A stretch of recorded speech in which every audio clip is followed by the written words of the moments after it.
Welcome to Ear to the Common Ground. Here we celebrate the power of music and food to bring Americans together. Filmed from a historic barn on Cash Lane in Music City, each episode of Ear to the Common Ground features one music artist and a diverse gathering of 8 of their fans. Everyone brings a dish to the table and they talk about one of the issues of the day face to face with compassion replacing contempt as they keep their hearts, ears, and minds attuned to the common ground. I am Gustavo Moradel, and these are 8 of my fans: Echo, Barbara, Felipe, Peter, Janae, Misael, Leslie, and Paris. Tonight, we're focusing on race. Let's celebrate America's greatest diversity, diversity of thought, and shine a light on some common ground.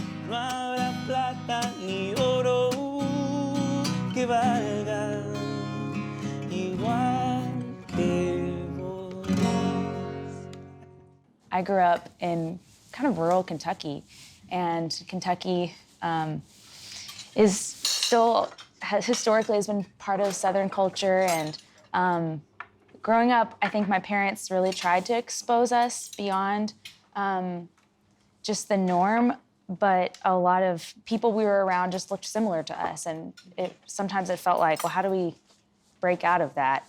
And I love being a part of, diverse areas but sometimes it's hard to know for me, especially growing up white in a majority culture, just where to start, like branching out of your comfort zone and knowing that there's a lot of patterns in the way I grew up or the people I was around growing up, knowing that there's a lot I have to learn and then a lot to unlearn as well. And so sometimes, even in situations like this, I'm afraid I'm going to put my foot in my mouth saying something that I'm not even going to realize, but just wanting to be open and having a humble posture, knowing that I have a lot to learn and unlearn. But with that, I think what prompted me originally was the comfort zone. And it does really, at least for me, it's taken me going out of my comfort zone to seek out that community, because sometimes it's like, where do you start? If you're just in certain areas or church or, all these different social groups, we just naturally are drawn towards people that are similar to us sometimes. And so breaking out of that, I think, can feel scary, or it's an unknown for sure. What about when someone else's beliefs are actually really harmful to you or someone you love, or put you in harm's way because their beliefs turn into systems, turn into policy, and really impact people in a really negative way? How do you have respectful, kind discourse with people who have those kind of such different ideas that it feels hurtful or detrimental? I mean, I don't think you have to agree, but you at least have to respect their opinions. Exactly, yes. I mean, what other people think should not rule your life, or that be your truth. I mean, you have your truth, and you just go by it, and then you just try to do better. Okay, well, I think of this, but you think of that, and what's the problem? And I don't see a reason most of the time that I talk with friends, why I should get angry about something that someone thinks. Why should I be that reactive instead of just listening? And when people comes from a standing situation, this is my truth and I'm willing to respect it, no matter what you said, most of the people tend to be ignored or come from a position that they're being heard before because nobody pays attention to what I said. It's just, I think, with a little bit of patience and just love and thinking, will I be offended if someone said this that I'm about to say? So just common filters, and there's some topics that you cannot talk with some people, and that's okay. But I do think that in your question, I do think that sometimes especially I've been thinking a little bit about the word race, especially in America, and there's been it's been taken the wrong way, you know? Like when they talk about race, of course, like the first thing that everybody thinks about racism, you know? And that's a really hard topic. And I've been guilty of like being like really lightheaded and getting into arguments really easy because I've, you know, like I've done it since I was, even in my country, you know, even in my country, like you might think, oh yeah, you're from like Latin America. But even then, that was a hot topic because you still get immigrants from your neighbor countries. Have you had anyone, I'm just curious, has anyone else had this go back where you came from said to them? No. I had. I mean, as I said before, like when you're Hispanic, and the only source of income you can find is working in construction. I had a lot of superintendents that feel entitled of their color and saying like just talking down to you because they think you don't understand. Or it was always a problem when some of my coworkers like couldn't understand that what the superintendent was asking us to do. They will get angry and say that kind of stuff like, well, if you don't understand what I'm saying, just go back where you come from. And I mean, that's kind of insulting. People don't understand the reason why you are here or what brought you here. I asked that question because this came up during 2020, during some of the madness. And my husband, his parents are from Ireland. And so technically, our immigration status is the same. We're both first-generation Americans, second-generation immigrants. And I had this conversation with him after this, you know, came in the news about go back where you came from if you don't like it here. And I said, I'm curious. And he grew up in New York, and I grew up in the South. And I said, have you ever heard that before in your life? And he said, no, of course not. And I said, I lost count how many times I heard it before the age of 10. Yeah. And I was like, it's interesting, isn't it? We're both technically second-generation immigrants. We're both first-generation Americans. I said, I know why you've never heard it and why I have. My experience, it's been, I've learned to be a chameleon, just adapt, you know. Different environments, work. I keep work and personal life separate. So, yeah, I just adapt. Why? Because it's... Because you have to. Because you have to sometimes, because I'm already, like, as a Black man in America, I'm already being prejudged, like, coming in. I've been told at my job that you got it because you know people, so I have to step up. You just roll with it. You just don't complain, and you just go with it. Like, this is what it is. I go into survivor mode. How do you feel about having to do that? What is that like for you? I don't get angry. I think we talked about earlier how sometimes you just have conversations with people, but you have conversations with people who are willing to hear you, because sometimes people are just ignorant. And you're like, okay, yeah, I won't have a conversation with them because they don't even want to hear you. Yeah. So, but then some people are genuinely like, oh my gosh, that was rude. Like, I had a friend I used to work at Vanderbilt, and he said something racist, and he was like, was that? And I was like, well, yeah, so you opened the question, so I'm gonna answer. And he was genuine about it. Like, he was like, I'm so sorry. And we had a discussion, and he was like, okay, I understand why that is racist or why I shouldn't say what I said.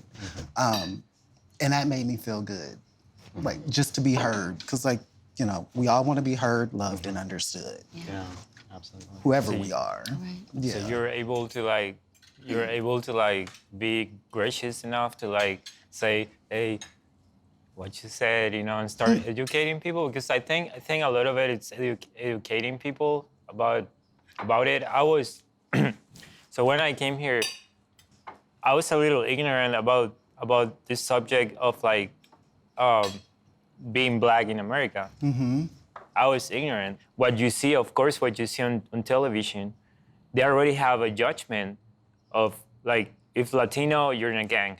You know, like Right. you're in a gang in LA. If you're black, you were also in a gang. You're in a gang, And- you have 6 kids by 8 different women. But It's being everything. like certain groups were like bad, you know, like and certain groups were heroes. And Yeah. so I was very conscious about that when I came here, and I will have like you know, like people in my classes saying, "Oh man, you don't have the same experience as I do." Like some you know, like black people saying, "You have it easy." And I'm like, and I'll be like, "What are you talking about?"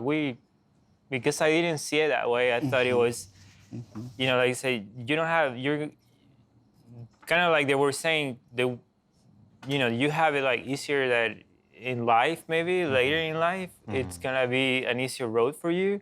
But Yes. for us, it's gonna be a different road. And I didn't understand it. I didn't understand it at the time because I was a kid. I was like, well, we're sharing a pencil, you know, like what? I don't see. Yeah, I don't what's see the what you difference? mean. Yeah. And I used to think maybe, and I used to say ignorance. That's something that happened. You know, like maybe your grandparents, they suffer all of this. But I see right now that we're all like getting along fine, and I'm happy. You know, like I was really excited to have you know, like being friends of like black kids, because again, Hollywood shows you a picture, such a picture.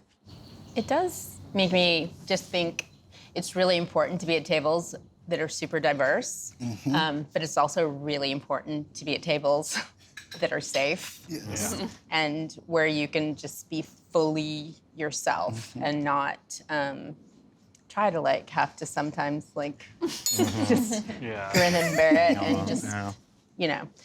But there has to be a balance, and we have to be willing to step out of our boxes and learn. And it certainly doesn't always have to be contentious. I was just talking to a friend today who's Muslim, and she's celebrating Ramadan and fasting, and I was kind of just offhandedly like, oh, I'm so hungry, I need to eat. And then I was like, I'm so sorry, you haven't eaten for hours and won't eat for hours and hours more. And but it really struck me how long I've been in Nashville, and my workplace is very diverse, but it's really one of the first times I've really been in relationship with Muslims and really like day to day gotten to just be friends, like gone past, you know, a acquaintance relationship. And I'm like, how have I just isolated myself this much? I've always tried to be in diverse spaces. I mean, I'm a diverse space myself. I have all the things in me. My family is just, we're very diverse. But that was just one community that I had not had a lot of interaction with prior to being at a school that has like 25% Muslim population. So it's been really quite a gift to me to have friendships where I've learned a lot, and just can be a lot of negative media about Muslims, and to see one of my boss and mentor for 3 years was one of the most just generous-souled, kind, loving, just beautiful humans in the world. And I watched her walk out her faith in ways that were just so profound and inspiring and amazing and selfless and all the things. So I really feel like I've had such a limited, ignorant, blinders kind of view. Yeah. So maybe all this polarization and all these issues that have come up have really helped wake us up too to them. It's funny, like we always want what we don't have. I'm from Southern New Hampshire. There is like zero diversity. So any talk about race is really kind of hypothetical. Well, yes, I think this, or but there's no opportunities. Role models of people from all these different cultures and all these different points of view. I'm so hungry for that. And here I am sitting up in southern New Hampshire, like all dressed up and no place to go, which isn't really true. Do you think politics fits a lot of this race being such a polarizing subject? Do you think politics help? Well, Because like if you think about it, there's only two parties in America. So one thinks everything on one way, the other party thinks everything the other way, and they never have anything in common. If you think about it. I tend to think of politics as what humans do when we organize ourselves in societies. So it's difficult to not have issues be political. They are inherently political if it deals with anything I'm doing where I live in a society with other people. And what I do affects you and what you do affects me. Then it's going to be political. Race has played a massive role in the social and political and geographic history of this country and continues to. And a lot of the systems that were built here and that we rely on for our well-being in society have underpinnings which were race-based for generations, and some of them still are. There is a whole history of the world that comes before me. And so I can only deal with what I am given. And so if we're talking about health policy and racial disparities in cancer screening, then I have to know something about housing segregation policies that went up, through the 80s, or I have to know something about, healthcare access differences and insurance companies denying people based on race or income, which, again, a lot of socioeconomic things in the US are very inextricably entwined with race because of our history. So I do think there's a lot of political discussion around at the extremes of the political parties in the US that is not productive. I don't think that means it's only kind of an A or B conversation, but I do think race is part of that, and maybe, for good or for ill, it tends to be the loudest people in the political spectrum who are constantly having shouting matches about it. So I think there are like very nuanced views somewhere, but I also don't know that people vote that way.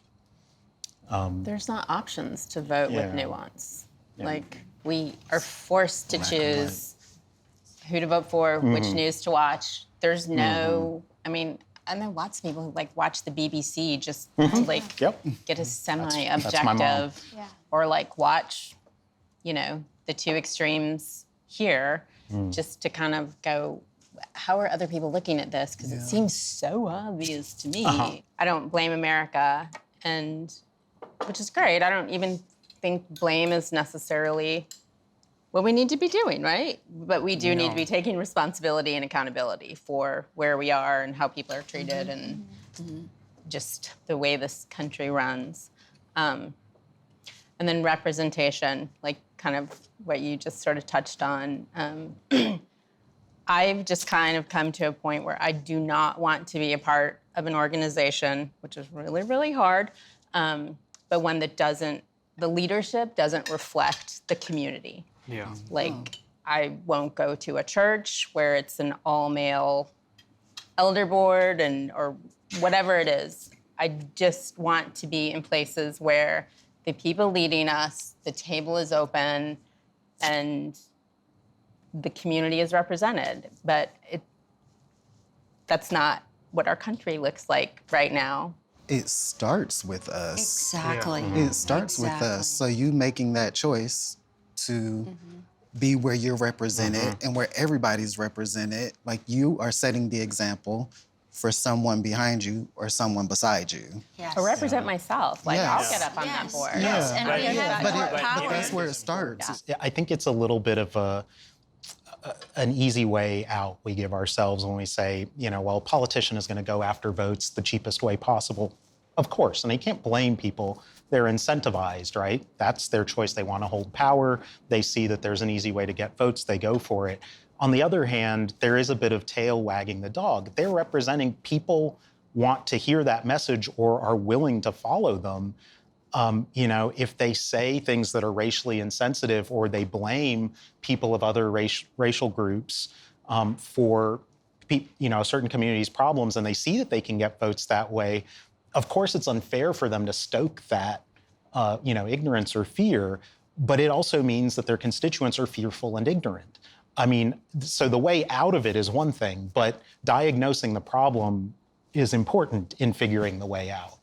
One thing I've been thinking about that's been part of my journey that I think is part of this whole race conversation is the white privilege. And that's something that I've realized in my journey of learning what I didn't know and what I thought I knew, and so much of just, being white in America. And even some of the things that you said when people comment that, like, why do you always have to bring race into the picture? I think it's mostly white people that are saying that because we don't have to think about that. And that's, to me, an example of white privilege, that's not something that is always at the forefront. Do you think, like, there is a thing as white privilege? Because, Yes, I people, do. when they bring it up as a joke, mostly. But it's always, like, people that, it's not a joke. it's, like... It's not what a you joke. described with you and your husband's There, experience, it's that's white definitely privilege. real. Yeah. Because, go ahead. Okay, so I'm multiracial. My brother, looks really similar to you, older, but like similar coloring, no hair. And so we kind of have this joke, maybe, that we grew up in the same house on different planets because I was just light enough to be like racially ambiguous and he grew up a black man in America. And even like next to each other, people actually think we're twins because we look so much alike, but he's just a little bit darker and I'm just a little bit lighter and my hair is just a little bit straighter. And I have a billion stories of how different our lives has been. So for someone to say white privilege isn't real is just like, Yeah. I've lived it next to my blood, my brother, who has had such a different experience. I'm in the middle, not black, not white. And so we had to start speaking up and say, all colors matter. But I'm very privileged to live in a white society. And when I drive in the gated community, I get the guard saying, so which house are you cleaning today? Even I'm visiting my friend. So I get that. But that's okay. I'm playing tennis today with my friend living here. But it's everywhere. But I'm not getting used to it, but I can laugh about it. Because it's closed mind person say that. So I wanted to be more open and just say, smile and answer. Then that person may, maybe that's not the right word to say the next Asian driver coming in this gate. So I just want to be that kind of person. I just don't want to be hateful to anybody, but that not too kind, but so I just want to teach something. A little bit of something. Hi, everybody. Thank you. I brought you guys tres leches. Which is delicious. And I'm originally from Honduras, but my mom used to make like Mexican tres leches for me growing up. And so that's like my fond memory of childhood, tres leches. Thank you for being here. I want to appreciate all of you for your time, your precious time on a Friday night. I got to hear a little bit of the conversation, and it's so beautiful. You're a very smart man, very awesome, Learned a lot from him. passionate. I love all the perspectives, and then thank you. Yeah, just thanks for being here. Thank you. It's an honor to be amongst you lovely people.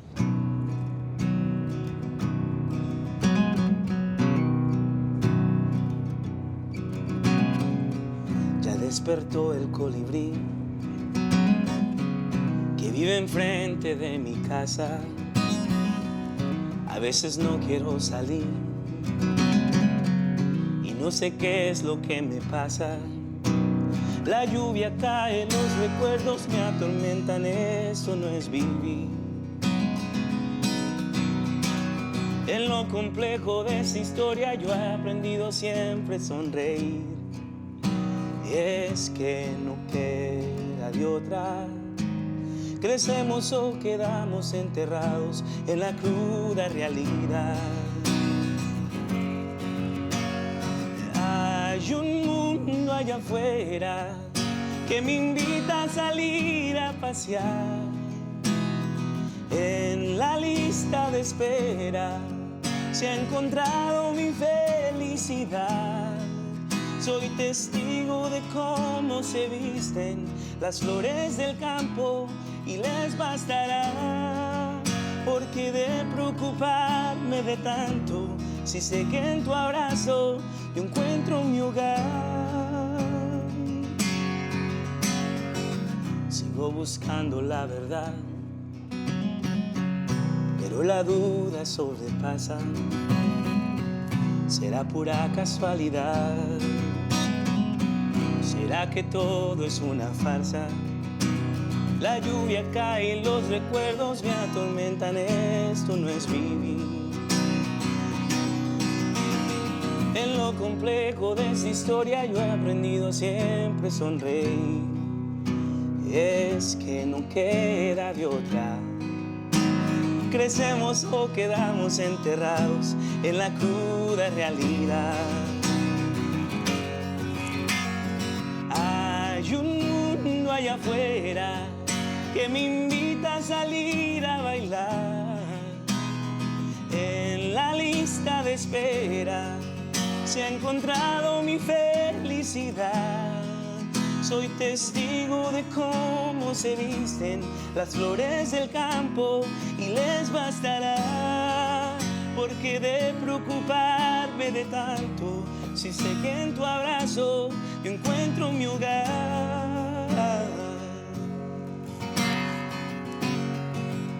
Ya desperté, también soñé, me acostumbré y supe que tengo montones de amigos cuando todo me va bien. Ya descubrí, reconocí, me convencí y entendí que si me quedo en mi amargura es imposible ser feliz.